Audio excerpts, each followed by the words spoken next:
O trinômio do segundo grau, y igual m menos 1x ao quadrado mais mx mais m, onde m pertence aos reais, é sempre positivo se e somente se, e aí a gente quer saber quais são os valores de m para esse trinômio ser sempre positivo, tá? Você pode notar que aqui ele está representando uma equação do segundo grau, né? Então a gente vai trabalhar ali, quando for estudar os sinais, com a parábola. Para eu saber quando ele é positivo, sempre positivo no caso, como é do segundo grau, vamos trabalhar com a parábola, certo? Então deixa eu fazer aqui um plano cartesiano, só para a gente ter uma ideia rapidinha. Tá? Como que eu vou desenhar uma parábola para ela ser sempre positiva? Eu posso, por exemplo, pegar uma parábola assim. Ela vai ser sempre positiva? Não. Por quê? Porque essa parte aqui está para baixo do eixo x. Então, todo valor de y ali é negativo, né? Nessa parte aqui de baixo. Tem a parte positiva e tem a parte negativa. Só que aqui ele não vai ser sempre positivo. Então, para ela ser sempre positiva, ela tem que estar flutuando lá em cima, certo? Ela tem que estar flutuando na parte de cima ali do y. Aliás, em cima do eixo x, certo? Deixa eu só puxar esse desenho aqui para baixo que ficou muito grande. Certo? Então ela tem que ficar flutuando acima do eixo x para aí agora sim todos os valores de y serem positivos, tá? Qualquer outra configuração ela não vai me tornar somente valores positivos, tá? Só essa é a única configuração que vai me trazer todos os valores positivos aí para o y, tá? Então ela tem que ser, né? Para quem está ligado aí, estudou aí função quadrática, equação de segundo grau, quando ela é côncava para cima, a gente tem que o a, né? O valor de a da equação ali quadrática, ela é positiva, ou seja, ela é maior que zero, certo? Positiva. E se o a fosse negativo, ela estaria côncava para baixo. Só para relembrar vocês, né? Quando a gente escreve aqui uma equação do segundo grau, o coeficiente a é o que vem antes do x ao quadrado, o b é o que vem antes do x e o c é aquele número solto, tá?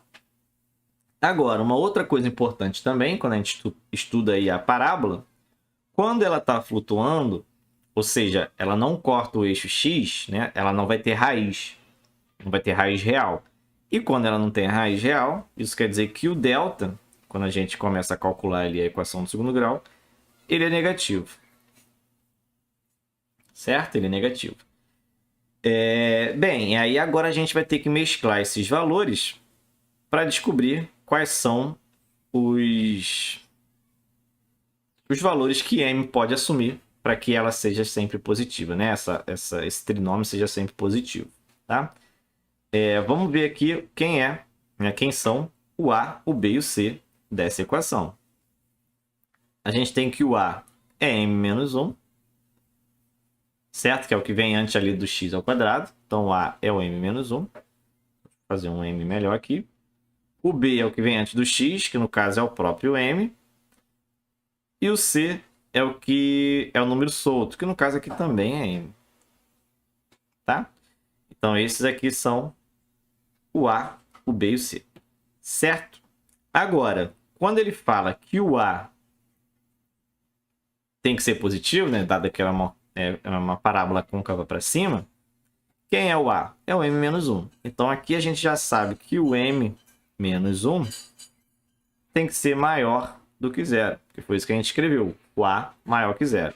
E m menos 1 maior que zero quer dizer que, vou passar o 1 para o outro lado, que o m é maior do que 1. Então, aqui a gente já tem a primeira condição para o valor de m, certo? O m tem que ser sempre maior do que 1 nesse problema, tá?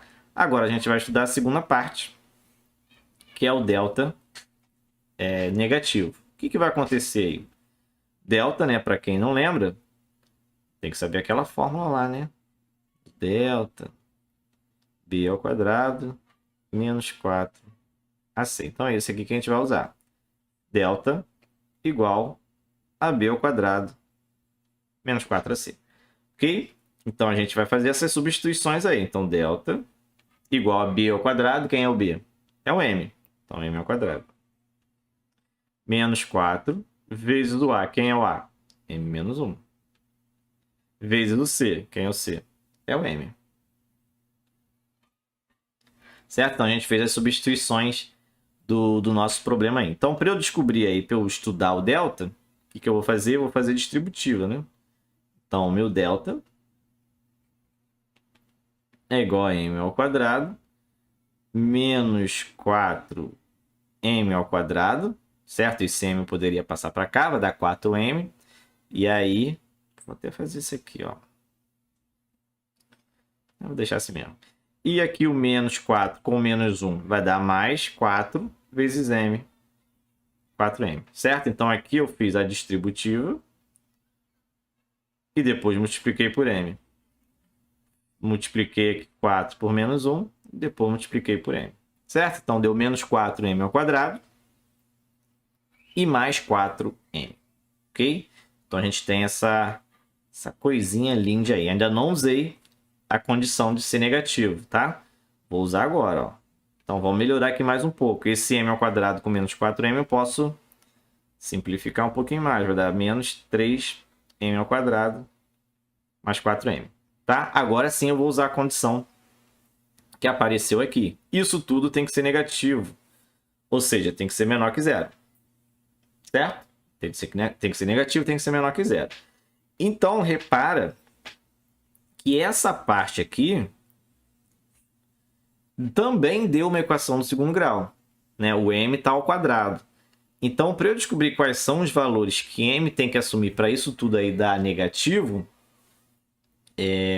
eu vou ter que fazer o estudo do sinal. Né? Vou ter que trabalhar aí com m ao quadrado, ver como que vai ficar a parábola, ver onde que vai ser positivo, onde vai ser negativo. Então, a primeira coisa que eu vou fazer é achar os zeros dessa função. Então, na verdade, eu vou trabalhar com menos 3m ao quadrado mais 4m igual a zero, só para eu achar os zeros da função, eu saber onde é positivo e negativo, e ver quais são os valores em que vai dar negativo essa nova equação, tá?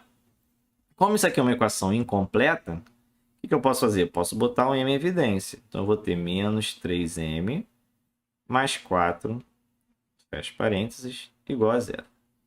Certo? Então, eu tenho uma multiplicação de dois números que está dando zero. Então, isso quer me dizer que ou o primeiro número, que é o m, é igual a zero, ou o meu segundo número, que é o menos 3m mais 4, é igual a zero. Então, aqui eu já tenho uma das minhas raízes, a outra é só resolver isso daqui. Então, eu posso fazer menos 3m igual a menos 4, m igual a menos 4 sobre menos 3, e o m é igual a 4 terços se eu multiplicar aí por menos 1 em cima e embaixo. Certo? Menos com menos vai dar mais. Então, eu tenho essas duas raízes. Deixa eu puxar para o lado. Vou fazer aqui do lado. Né? Agora, para eu saber onde que essa equação vai ser positiva e negativa, né? Para eu descobrir quais são os valores de m que eu quero, a gente faz aqui um estudo do sinal rapidinho. Ó. Vou puxar para baixo aqui, não dá para ver, né? Tá. Então, eu tenho o m igual a zero. Vou botar aqui o zero. E eu tenho aqui o 4 terços, que está à direita do zero. Certo? Que é positivo maior do que 1. Agora, vamos analisar a minha equação original. Né? Aqui eu vou desenhar uma parábola. Ela está côncava para cima ou côncava para baixo? Para eu responder isso, eu olho o coeficiente A dessa nova equação. Né? Vou botar um AM, que é o coeficiente A dessa equação com M. O A é menos 3, que seria o que multiplica ali o termo ao quadrado. Ou seja, é negativo, né? O A é negativo. Então, a parábola dessa nova equação, ela é côncava para baixo, porque o A é negativo. Então, ela estaria... deixa eu puxar o zero um pouco para o lado. 4 terços aqui para cima, só para não atrapalhar. Então, a minha essa equação daria uma parábola desse jeito, né? Ficou horrível. Deixa eu tentar melhorar. Tá? Olha aí com os olhos do coração, né? Então, a parábola estaria mais ou menos desse jeito, tá? Lembrando que ele quer os valores dessa equação sendo o quê? Dá para ver ali, ó, negativo. Então, quais são os valores negativos? São os valores negativos que me interessam, né? E onde que essa equação vai dar valores negativos? Quando ela for à esquerda do zero, porque está para baixo lá, né? Vai bater na parte negativa lá dos valores de y. Ou quando ela for maior que 4/3. Então, aqui eu posso ter o m menor do que zero ou m maior que 4/3. Isso, para mim, é a segunda condição, que é do delta ser negativo. Então, cuidado, que eu acho que tem essa opção aí nas questões, né? M menor que zero. Ah, não tem não. Tem M menor que zero e M maior que 4/3, que seria a letra E. Só que eu, quando vou fazer a minha resposta, eu tenho que levar em consideração as minhas duas condições, que são essa aqui, que é da segunda, né? Que eu acabei de ver. E a condição da primeira, que seria quando o A for... Cadê? Quando o A fosse positivo, que está me dando um M maior que 1. Então, eu tenho que levar em consideração isso e que o M é maior que 1. Essas são as duas condições. E eu tenho que mesclar essas duas condições. Então, se eu fosse colocar aqui, nesse mesmo gráfico... Não, vou fazer do lado, né? Não vai ficar muito confuso. Mesclar aqui as soluções. Então, na primeira solução, eu tinha o 0 e o 4/3. O que eu queria que acontecesse é que fosse menor que 0 e maior que 4/3. Na minha segunda, o m tem que ser maior que 1. O 1 ele está entre o 0 e o 4/3. Né? 1 é menor que 4/3. 4/3 vai dar 1,3333, alguma coisa assim. E o m tem que ser maior que 1. Ou seja, o que eu quero que aconteça é que o m seja maior que 1. Quando eu dou a resposta final, eu tenho que mesclar essas duas soluções. Ou seja, eu tenho que ver o que essas duas soluções têm em comum. Então, eu tenho aqui o 0, tenho 1, tenho 4/3. Ou seja, eu vou olhar todos esses intervalos. Ó. Aqui, ok. Aqui não me interessa. Aqui não me interessa. Aqui não me interessa. Aqui não me interessa. Aqui, ok. Então, não posso trazer para a resposta. Aqui em cima me interessa. Aqui em cima me interessa. Então, essa parte aqui é o que eu vou repetir para cá. Então, a resposta final seria somente esse intervalo aqui. Ou seja, o m ele tem que ser maior que 4/3. Essa é a única resposta que me interessa, porque porque satisfaz a primeira condição, que seria o A maior que 0, né? E a segunda condição, que era o delta negativo. Certo? Essa é a única solução que satisfaz as duas ao mesmo tempo. Certo? Então, M maior que 4/3, letra C de Cláudio. Falei que essa questão ia ser um pouco longa, né? Que tem essas questões bem interessantes para discutir aí de sinal de equação quadrática. Bem legal essa questão aí.